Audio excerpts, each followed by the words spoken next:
MDG TV, une chaîne Wint pour la cause de Christ. Mafuta Yasika, Mafuta Yasika, Mafuta Yasika.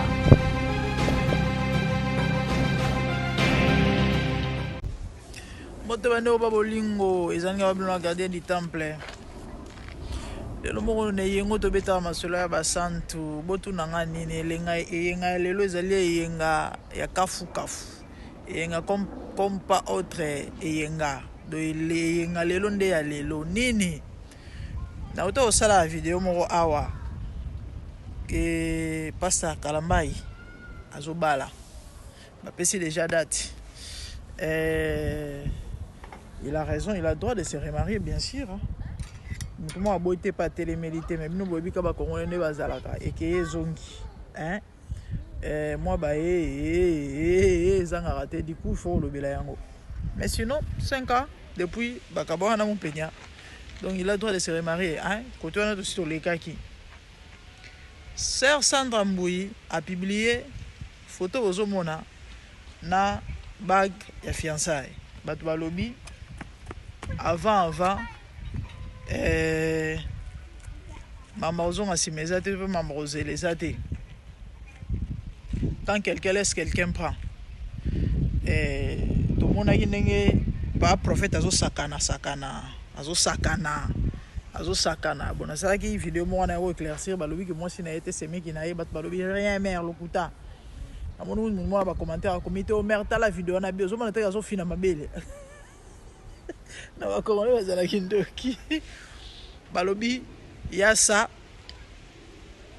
alobi ya rozela te monde batumbola biso tant na biso bino batu balingaka bezo ça na mbuya publier photo bomoni oyo bon batu mususu bakena bango basukuki na bango na makanisi te balobi ta mususu eza nzembo moko abimisi to bazo bimisa ta mususu ye moko akomi nini na foto alobi akomi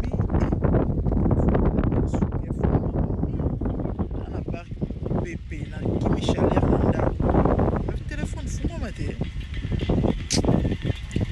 na parc na comprendre te Pepe moi tu vois pas boy dans les films mon Pepe Chalère mo ezaki au saranate batu bazana na poto baebi mboka ngo na ba mo yeza na mon Pepe te téléphone quand même qui pour ni ils ont déchargé ben j'ai pas compris téléphone quand même il faut assez d'ailleurs comme na souka.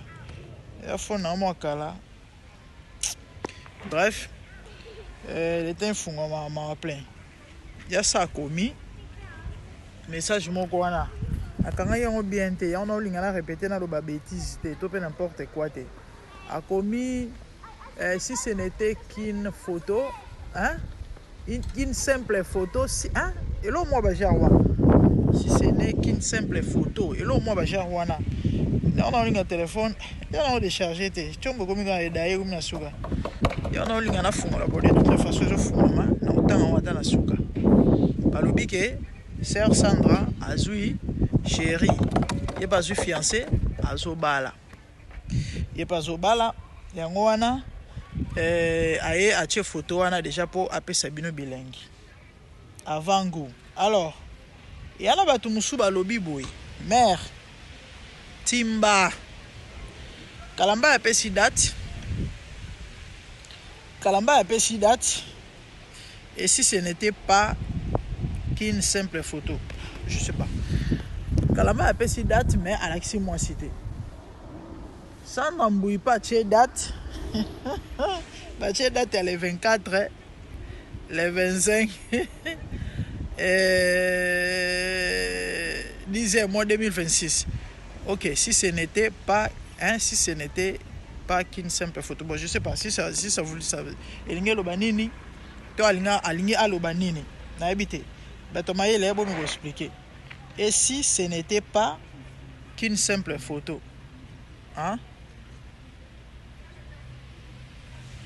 Et si ce n'était pas qu'une simple photo, je sais pas. Apparemment il s'adresse à quelqu'un d'autre. Oui. Bref.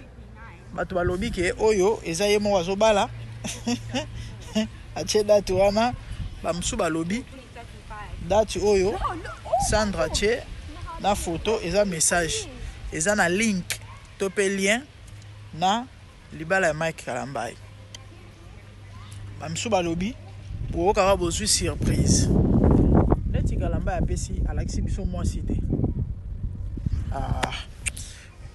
caméra ebalukaki neti Kalambai alakisi biso mwasi te bokaka mwasi onta mosusu eza na oser Sandra basupporter bagangi donc toyaka tokuta surprise. Non, je ne crois pas que ozala bongo todiscuter na mutu moko na tongo abinanga mère abi non je ne crois pas ata soki Kalambai na Sandra balingani lelo na limite bakobala na lelo po Sandra divorce na ye apparemment eza en cours nano esili mpenza bien te. Non le frère ndeko ya prophète ayebisa ngai déjà divorce eza consommé. Oui, il m'a dit ça. Ouais, il m'a dit ça. Et ça dit combien de temps? Depuis Bakabouani. 1 an. Bon, je sais pas trop, mais le divorce est déjà consommé. Ce qui... Balobani, attendez. Et oya. So yezandeng wana bon, ngana odute, ngana ondimate ke kozala yango te. Abisinga mère. Ce n'est normal.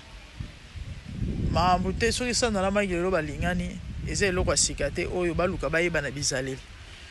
Parce que bazala ba chéri kala. Ngabi oh, abo. Asigala na bonga masongi soyi kati lankolo. Mbwa na bonga mano azaka chéri na ya kala ngabi oh, na ba période ni. Abi non, Sandra avant bala. Mike avant bala. Bazala ba chéri. Abi non, moi je vivais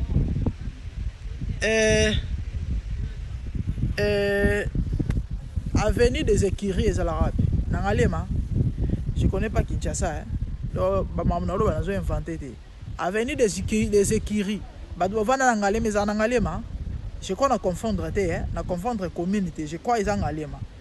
Et bato bayebi frère Mike Kalambai depuis kala. Frère Mike Kalambai avant na avenue wana, avenue des Écuries ou encore zinga wana.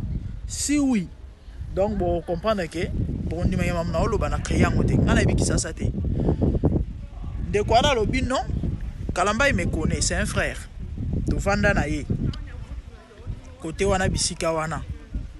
Et zalaki na ba il s'est arrivé des fois au 5h, Ser Sandra Zobima na keto ya Kalambai na 5h na avenue des Écuries abi oh tika loba boy abi mais oui abi eza makambo ngana yebi ngana koya na caméra na témoigner yango na ba période songolo pakala je senga abi bon ngana ça ba live troté hein pour na bengi soya abi senga mère ça ne me dérange pas na sa vidéo na pesio na tindelo Kalambai yebi longinanga mamna oloba na ko ngabe bon ya na importance te attention yezalaki bongo ba mikolote to pe bazaki bala mikete déjà na Congo ce muto futela ndako aza comme déjà responsable. OK, donc frère Kalambai yazaki déjà mukolo à l'époque, c'est ça ndazali déjà mukolo so yezali ngama mo sina mobali gloire yeke bazaki ba chéri simba la ngote mais ko za penga na biso botam soupe ba chantre ti bato ba yebi que tant to travaillera des fois au beau travail album beau travail concert ezala ko ka penda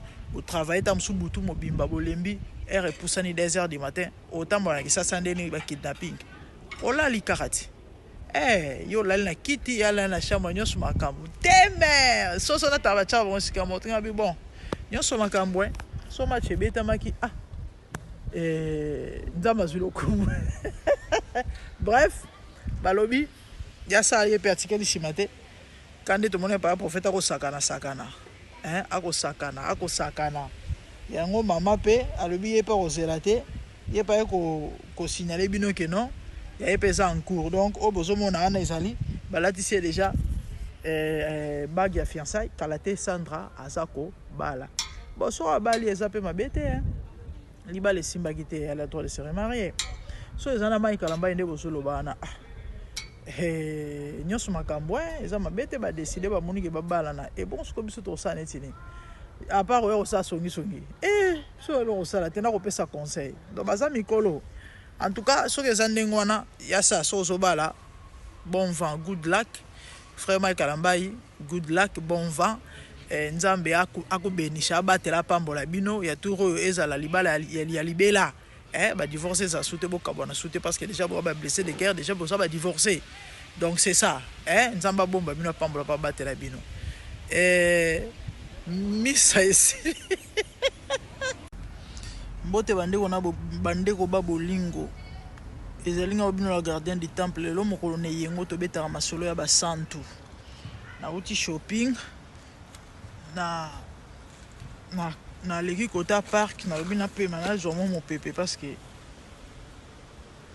moi fraîche est bien ezali a ba paysage talaka mikinza mputu to ana été na profiter na bina sa vidéo moko talaka mokolo ne yenga mikolo yo mokolo ne yenga zo le garabo et to sa ba vidéo était il est 18h moins je crois na mawanzambe na kokoti la bina ta 5 vidéos lelo ya kafu do bino bozela masolo yenga lelo bo ba tone sengo bo sepela na ninga na chlore sur dossier ya makambo ya bayibi nzembo ba commentaire tala ebele inbox nanga saturé ba commentaire saturé bato musu bazo commenter sans rien comprendre pardon que kozala droit d'auteur eza nini kozwa inspiration kozala na nzembo namoni bato bazo comparer koloba babiloko tel que mama Laure ayemba banzembo ya Rebecca Malope est-ce que Rebecca kena porter plainte Tamara ayemba banzembo ya Alain Moloto to pe adore l'Éternel banzembo oyo Alain Moloto Rebecca machin eza banzembo esi eyembama bato bayebi ke o eza nzembo Moloto bayebi ke o eza nzembo Malope bayebi ke o eza nzembo ya frère Songolo so muto aya interpréter ngo bona ba église ta to yemba ka banzembo wana no yango na banzembo to yemba ya adore l'Éternel ya frère José Nzita ya Songolo ya Parala eza ndenge moko te na oyo mutu akoti studio abimisi nanu nzembo te siko kaka ndenge azoleka na ba émission azobeta yo yoki ozwi nzembo ya moningo okende kobimisa yango eza ndenge moko te et puis effectivement selon loi so alobi aporter plainte bon poka bamama na biso tosala yango en désordre et puis Afrique moi désordre eza mingi tozala mpenza organisé te bamusicien neti ya mokili aussi bakoma déjà na baniveau neti bakofi wana eloko wana ekosalema te obanda na ndene baokanga o bon c'est vrai awa il s'agit ya makambo ya nzambe mais il faut quand même koyeba korespecte baprotocole te boyebi ke frère Matou Samuel aporta majabu plainte boyebi bon wana atanga nazali d'accord na ye te wana atanga nazali d'accord na ye te place penje sopaki ke non bayembelaka na bango nzambe te bayembaka nde mpo na mbongo kaka ndenge bana ya bamajabu bayaka wana koleka kosala babiloko na bango na bateste machin bayemba nzembo frère Matou Samuel aporta plainte 2 ans ou 3 ans passés et il n'a na réseaux sociaux tosalela ba émission il paraîtra exigeara $1 million et de nandambo bafuta ye bonayebi te bapesa ye combien me badédommage ye kaka mpo bainterprétaki nzembo na ye te wana nde mabe yo ozoyembela nzambe nzembo ebima bato bayemba yango bato tu bayembaka bon baraison bato bapusaki balobi ke non il a raison parce que majabu ezali business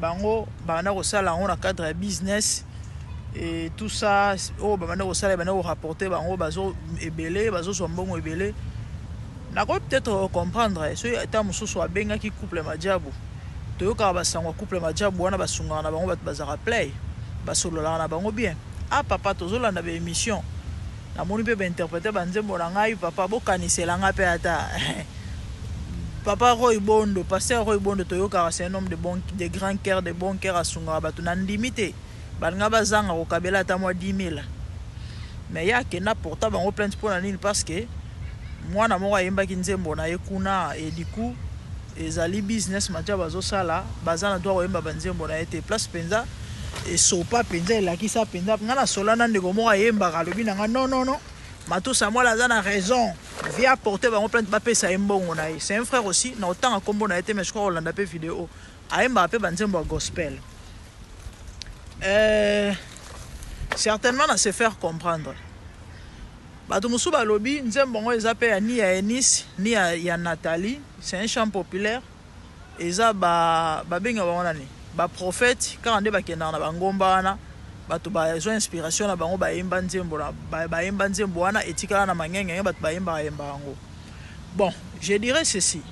Nandimi tende ko moi si wa contactaki ngai a kosi tope na lina kota penza na kati kuna trop te mais na ene lo mona na meka ko expliquer ko expliciter parce que alobi na ngaboy nzembo wana etango azwa kango abanda ko yemango ezaki en Swahili ba interpréter yango na lingala ce qui est vrai na banzembo na biso to yembaka hein banzembo belé za na ba similarité banzembo belé za na ba similarité il y a de ces chansons là ezaka on dirait malobaka nde ba changer nzembo songolo na nzembo parole on dirait ezokende ba même rythme eza onde ya on bomona ba nzembo belé boko yemba yango na enchaînement na même rythme na même comment note certainement ba yemba ba comprendre lo ni na oloba na ba nzembo na biso mingi to yemba ya ba adoration machin nini songolo pakala ba nzembo belé za na ba similarité toke musika te comment il s'appelle Michel Bakenda bimisa bane belé bayemba neti ye boyebi exaucer za na banzembo musaza raso azo yemba on dira zo loba ndenge Michel Bakenda salaka toyebi banzembo Michel Bakenda forme na ndenge zalaka exaucer siko banzembo wana so ozui de soko yoki yango ezaka on dirait maloba kande ba changer eza ezokende ndenge moko de même rythme même forme même façon maloba kande mutoza différent donc on dirait ça na quand même nzembo me ba changer ka maloba. Côté on a comprendre la serre, na comprendre la serre et puis bato ba lo ba pe que nous nzembo na été na comprendre bango pe certainement kozala eza ba bilo mo ya ba forme wana mais na lo ba musicien surtout oyo bolingi o boyemba ka bolingi banzembo na bino de bozala ba droit de terme kile ba ke bino de bato boyemba boyeba ko sécuriser ba œuvre na bino OK so zana likanisi ko te kanzembo te to pe ko ka banzembo te. Oui, tant que la promotion, il faut y aller. En tout cas, Luka, balolenge oyo esengeli bo sécuriser ba F na bino po ezala boyete. À part yango, nakoloba na babatu oyo ba kenda ko kaba banzembo. Tope ba kenda ko teka banzembo. Bon, muto aka teki nzembo. Nzambela ngai likambo ko teka nzembo na olinga na sela en vidéo mususu. Ouais, parce que nayoki ba eko ebele ya malamu te. Et ça n'a pas si. Je crois par rapport à Yalikambo Yande Konabiso, Namoni Nasuka na no place wana. Nasuka wana, certainement naza clair de bo sécurisera ba nzembo na bino. Namoni bato ebele ba komelinga inbox nzembo songolo pe ezalaka ya yete nzembo pakala ezalaka ya yete. Je crois na pesi bino message boye ba comment sécuriser vos chansons. OK? Et tant besoin de collaborer to kosala ba featuring to kota en studio to kosala en tout cas boluka lolenge nini bo tambola de façon que ba retour ezalate neti ba bilora boye certainement message leki partager.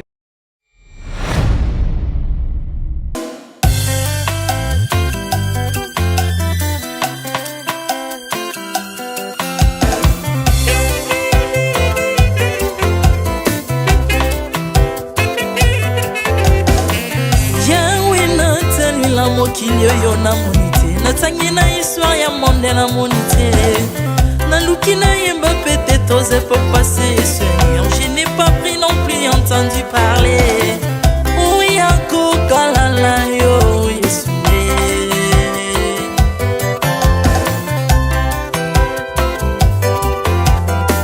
même na domaine ya sorcellerie nationale atana oyo ya international Pana yo kisangwa banzamba mokilo yo mokota kufa se kwa lokola yo Yesu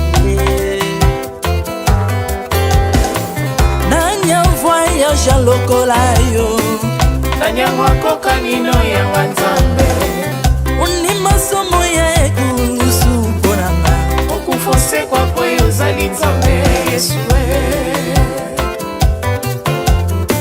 Nzambe moneno kitanase Olata nzoto poyo bikisanga Okitana se pozwe sikananga Ofuta nyongo na nzambe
bosantu ozali nzambe na bomoi papa ozali nzambe na bomoi yawe ozali kondi oyo esimba bomoi na nga ozali nzambe oyo abikisa maladi nakokende wapi nzambe soki na yo te ikolo evangelo na yo yawe mabele enyotelo na yo ozali nzambe ozali nzambe ozali nzambe mokote lokola yo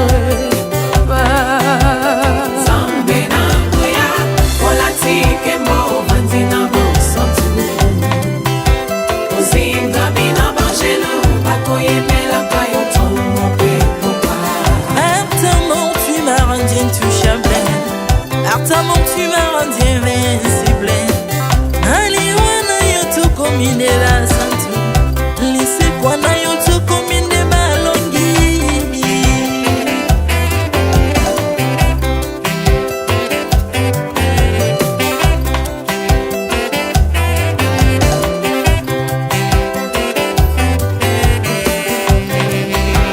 nzambe na ngoya olatike mo ovandi na bosantu ozinga bina bangelo bakoyemelaka yo ntongo mpe mopa nzambe na ngoya olatike mo ovandi na bosantu ozinga bina bangelo bakoyemelaka yo ntongo mpe mopa Autrefois ngai nazalaki binzo ndoki ya kolianga lolenga lingi mais par son son na se métamorphosé osimingo sambwe maladi na biso olengo bebi naza toxique grâce à lui.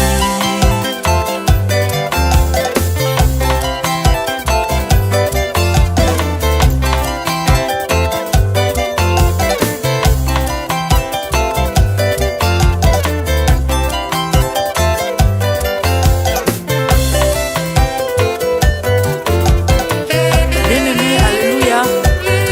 ezali na tata moko azalaki nzambe ntango akufi badeptine balobi keno akosekwa mpo nzambe bakristo mpo asekwa alors mpo bafasilite lisekwa na ye bakunda ye motu libanda mpo ntango akolamuka abimaki lingala moko me komi nzambe na biso alinga kokambola gloire na moto te lobi nango na ntongo baya kokuta bangulu basepelisa motu ya nzambe na bango yango bien-aimé bato wana bakoma oyo biso toliaka ngulu te mpo milimo mabe ekotaka na ngulu me soki bino boliaka ngulu te mpo milimo mabe ekota na ngulu bomelaka mai te mpo milimo mabe ekotaka na mai yango tokumisa nzambe po akufa asekwa avandi na